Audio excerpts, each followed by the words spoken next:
Gordon Graham here with today's tip from Lexipol. And today's tip focuses on something that's near and dear to my heart. Today, I want to talk to my younger friends in law enforcement. We are counting on you to accomplish two very important tasks to find the right balance for us.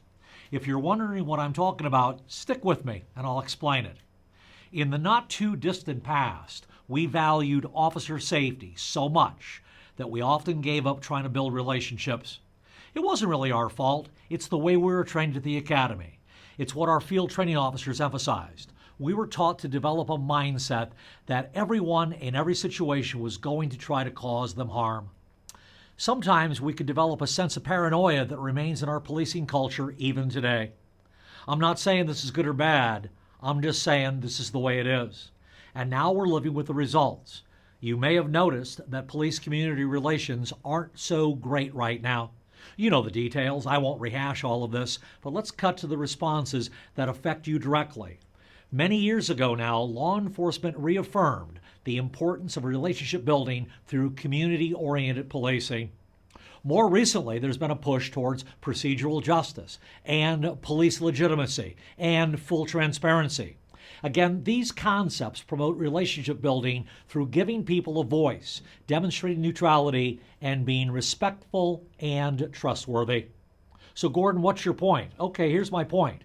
You, as a young cop, are being pulled in two different directions. Our law enforcement culture tells you to focus on safety. Our community culture tells us you've got to be kind, respectful, and courteous. I got to admit that we're having difficult times figuring out the right balance, and not just locally, but around this great nation. This brings us to the two tasks I mentioned earlier.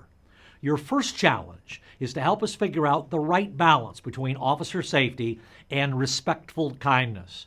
You got to be safe, think things through, and practice officer safety tactics. But we also want you to continue being respectful and kind, as you've shown yourself to be over the years. Your second task is to show us what this looks like and teach us how to do it. We believe it's possible to both build relationships with community members and simultaneously demonstrate consistent and reasonable officer safety tactics. We're just not entirely sure what that looks like and when the balance is just right. You need to help us figure it out. Your generation is very good at building and maintaining relationships. My generation is very good at planning, strategizing, and coordinating events involving tactics. We need to find the balance between these two approaches, and we need to do this quickly. You are the people who can accomplish it. And not to show you how old I am, but way back in 1973, my break-in officer, long before we had field training officers, about a week into it, "Hey, Graham." "Yes, sir." "You want to be a good cop?" "Yes, sir." "Give me $1. "Give me $1. And I'm thinking, is that the way it works? He says, "No, the dollar's for you. See if you can find the eagle." There it is, Kevin. I found the eagle. "What's it got in its hands?" Well, technically, Kevin, eagles don't have hands. If I say eagles have hands, they have hands. All right, eagles have hands. We can rewrite bird history. "What do you see in the hands?" "I see some arrows in one hand and some olive branches in the other." You want to be a good cop, Graham? Pretend you're the United States Eagle.